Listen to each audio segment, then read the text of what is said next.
자, 유튜브를 시작한 지 얼마 안 됐고 구독자도 인제 뭐 800명 조금 넘는 수준이긴 한데 아무튼 저번에 비만 학회 인벤트 지랩과 엄영이하고 데일리 파마텍하고 다른 제약사들이 참석한 그 학회에서 인제 72 페이지짜리의 리포트를 거의 방송 3-4 개의 분량을 할애해서 분석한 이후로 또 인제 펩트론의 그 24개월이라는 뭐 평가 개발 계약이 그 정도다.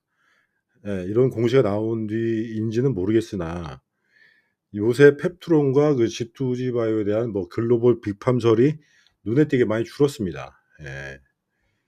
그쵸. 뭐 저도 어떤 영향이 있는지는 모르겠어요. 근데 펩트론에 관한 것도 기사의 워딩이 약간 좀 비판적인 논조로 바뀌었고 주목할 만한 거는 이제 더 이상 노보노디스크라는 G2G 바이오 쪽에서 흘러나오는 이런 말도 안 되는 루머가 상당히 많이 줄었습니다. 예. 이런 게 바로 유튜브의 순기능이 아니겠어요? 뭐 지금도 보면은 뭐 펩트론 뭐 G2G 바이오 이렇게 계속 인제 뭐 글로벌 노보노디스크 막 된다 안 된다 하면서 유튜브가 막 돌아다니긴 하는데 예전보다는 빈도가 정말 적은 것 같습니다. 그래서 인제 유튜브를 할 만한 땔감을 요새 안 주는 것 같아요. 예. 지금 펩트론 유료 유튜버들은 지금 다 어디 인제 영상도 안 내보내고 숨은 것 같은데 예, 저의 박해를 피해서 아마 어떤 조직을 구성해서 예, 몰래 종교 활동을 하고 있는 듯한 느낌도 듭니다. 자, 그러면 인제 12월 중순이잖아요. 인제 12월에 인제 마지막이 얼마 안 남았죠? 그럼 내년부터는 이 비만 치료제 시장이 상당히 개화를 할 것인데 첫 번째가 인제 세마글루타이드의 물질 특허가 내년부터 인제 만료되기 시작합니다. 자, 그러면은 내년에 인제 그럼 이 3 개의 회사 중에 어떤 행보를 보이는 애들을 걸러야 되나 말씀을 드리면 자, 내년 상반기에는 무조건 이 3 회사가 진짜로 글로벌 빅팜하고 뭔가 연관이 있다면은 펩트론도 그렇고 G2G 바이오도 그렇고 인벤트 지랩도 세마글루타이드와 터제파타이드 2 가지 제형을 지금 개발 중이잖아요, 샘플 케이스로. 그러면은 무조건 내년 상반기까지는 이 3 회사 중에 임상 들어가는 회사만 살아남습니다. 그럼 펩타론 같은 경우는 임상 들어갈 수 있냐?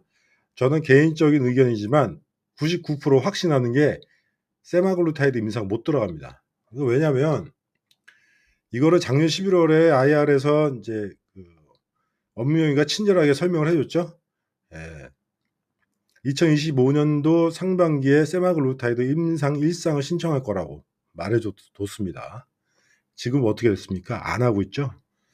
자, 지금 보면은 각종 뉴스나 이런 펩트론의 행동을 보면 제형 회사라기보다는 OEM 방식? 그러니까 젯바운드 1 주일짜리 제형을 위탁 생산하는 데 좀 많이 올인하고 있지 않나라는 생각이 듭니다. 그게 왜 그러냐면 최근에 외부에서 인사 하나 영입했잖아요. 예. 삼성바이오로직스에서 전에 근무했던 사람을 데리고 왔습니다. 삼성바이오로직스가 뭡니까? 그렇죠. 바이오 시밀러 만드는 회사예요. 제형만 만드는 회사가 아닙니다. 바이오 시밀러 복제약이죠. 바이오 복제약입니다. 거기에 적합한 제형을 생산하는 어떤 생산 공정이나 이런 경험이 많은 사람을 데리고 왔다는 걸 봤을 때는 얘들은 내년에도 세마글루타이드 임상이 진입 못할 거예요. 예. 안 할 겁니다. 지금 이제 회사의 목표가 정해졌다고 봐요. 인제 믿는 거는 일라이 릴리인데 릴리의 젯바운드 1 주일 제형을 생산하는 데 노력을 할 것으로 보입니다. 그리고 세마글루타이드 임상 1상을 하려면요, 파트너사가 정해져야 됩니다. 이게 지금 뭐 국내 임상만 갖고 되는 일이 아니잖아요. 그러면 현금 창출 여력이 없는 회사는 무조건 파트너사를 끼고 해야 돼요. 근데 인벤티지랩은 유한양행이 있지 않습니까? 그죠? 유한양행에서 이제 개발을 독려하고 있고 임상도 국내 임상과 호주 임상 2 군데서 실시해야 됩니다. 그렇기 때문에 작년 11월 달에 국내 임상을 실시하겠다던 그 펩트론은 그냥 허울 좀 빈말이었다라고 보시면 돼요. 이제 펩트론 얘기는 뭐 이제 더 이상 할 게 없겠습니다. 이제 경쟁 상대라고 이제 말하기도 어려운 형편이라 제형 회사라기보다는 이제 CDMO 회사로 봐야죠. 자, 그래서 젯반도 일주일 제형을 수주하는데 총력을 기울일 거라고 봅니다. 자, 그럼 G2G는 어떻게 되겠습니까? G2G가 좀 애매하게 됐어요. 왜냐면 세마글루타이드 관련해서 글로벌 제약사와 공동 연구라고 했잖아요. 자, 이게 지금 이 말이 웃기는 게 공동 개발도 아니에요. 연구예요. 그러면 제형이 있는데, 제형 특허가 있는데 무슨 연구를 한다는 건지. 그죠? 왜? 글로벌 제약사가 세마글루타이드의 원물질 소유자가 아니잖아요. 연구할 게 없는 거죠. 개발을 해야지. 근데 개발을 하려면 돈을 태워야 될 거 아니에요. 그래서 이것도 공수표로 돌아갈 가능성이 높습니다. 자, 두 번째는 왜냐면 이 G2G 바이오가 뭐 치매 치료제에서도 말씀드렸지만 세마글루타이드의 치명적인 세마글루타이드와 비만 치료제 치명적인 약점이 있습니다. 치명적인 약점이 뭐냐면 방출 제어제예요. 자, 이거를 뉴스를 검색을 해보면 초반 방출 제어제라고 써놨으나, 자, 화학약품을 섞었는데 이게 초반 방출만 제어하겠습니까? 아닙니다. 이 방출 제어제가 PK 곡선을 매끄럽게는 만들지만 전체적인 약물 방출량을 다운시켜요. 무슨 말씀인지 아시겠죠? 그럼 어떻게 되겠습니까? 방출되는 약물 방출량을 다운시키기 때문에 이거를 커버 치려면 어떻게 되냐? 이거를 커버 치려면은 약물 로딩을 고함량으로 해야 됩니다. 그래서 G2G의 뉴스를 검색을 하면 G2G 바이오는 약물을 고함량으로 넣을 수 있다고 얘기는 해놨어요. 고함량이 장점이라고 했는데 이게 장점이 아니라 뭐라고? 방출 제어제 때문에 방출이 안 나오니까 그 양만큼 더 약물을 집어넣어야 된단 말이에요. 그러면 이게 뭐가 문제가 되겠습니까? 원가 문제에 부딪히죠. 문제. 자, 그럼 여기서 이제 장기 주사 제형에서 제일 많이 쓰는 용어가 뭐냐면 봉입률입니다. 봉입률이 뭐냐면 약물을 마이크로 스피어 안에 가두는 확률을 퍼센테이지로 나타낸 거예요. 자, 그러면 대부분 3사가 다 90% 3사가 90% 이상의 봉입률을 나타낸다고 뉴스에 내보냈어요. 근데 이거를 착각하지 말아야 되는 게, 자, 우리가 이제 마이크로스피어를 100개를 만들었다고 칩시다. 물 1리터와 뭐 유기용매 1리터를 섞어갖고 마이크로스피어를 만들었어요. 그러니까 내가 10이라는 약물을 투여했는데 만일에 9가 마이크로스피어화 됐어. 가정하면, 자, G2G 같은 경우는 저번에 그 지난 방송에서 뭐라고 말씀드렸죠? 이 PK 곡선을 매끄럽게 만들기 위해서 원하지 않는 약물을 크기의 마이크로스피어를 걸러내야 되기 때문에 실질 봉입률, 실제적으로 약동 데이터에 방해되는 스피어를 걸으면 이 필터 방식은 봉입률이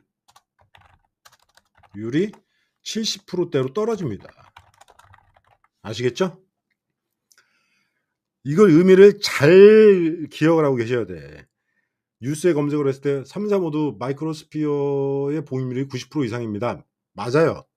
근데 이거를 약동학 데이터를 다듬으려 하다 보니 일정 필터 방식의 일정한 마이크로미터 단위 그 헤파 필터를 통과하는 그 무수한 작은 알갱이들은 쓰이지 못하고 버려야 되는 말입니다. 그죠? 이걸 걸러내야 될 거 아니에요?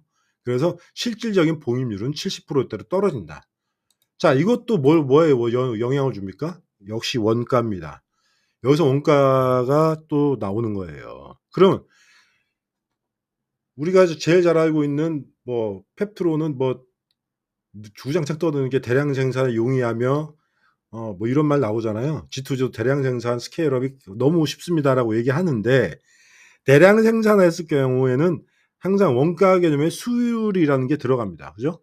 그러면 인벤티지 랩처럼 하나하나 스피어를 하나하나씩 이제 제조하는, 물론 유속이 빨라서 실질적으로 이제 그 초고속 카메라를 돌린 화면에서는 하나하나 만드는 것처럼 보이지만 계속 흘러나오는 약물이거든요.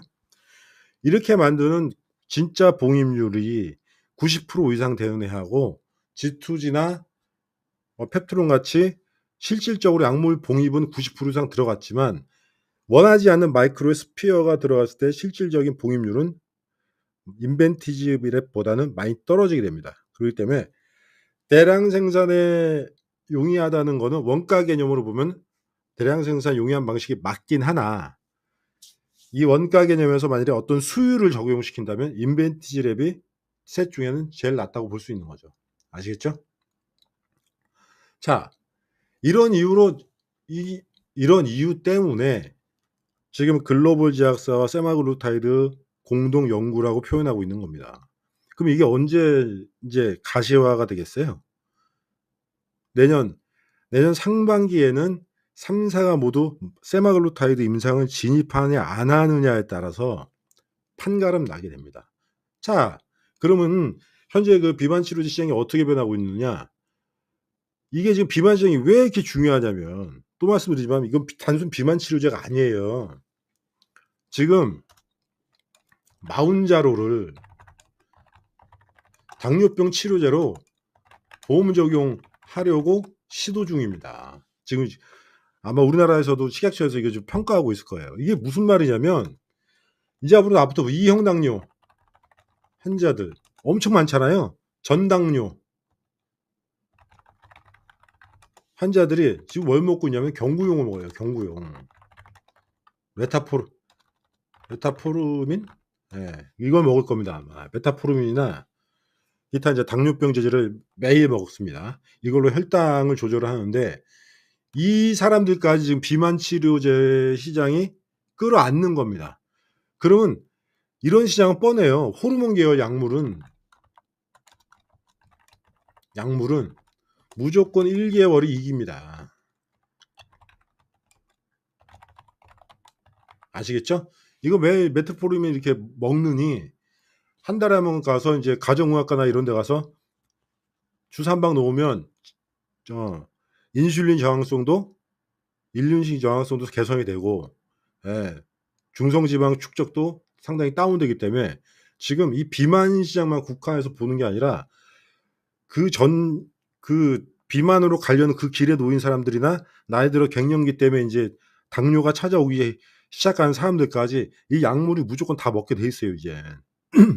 그래서 맨날 강조하는 게 이겁니다. 이 비만 치료제 시장을 놓치면요, 장기 주사 만드는 제형 회사들은 손가락 빨아야 돼요, 지금. 하지만 인벤티지는 SC 제형까지 있잖아요.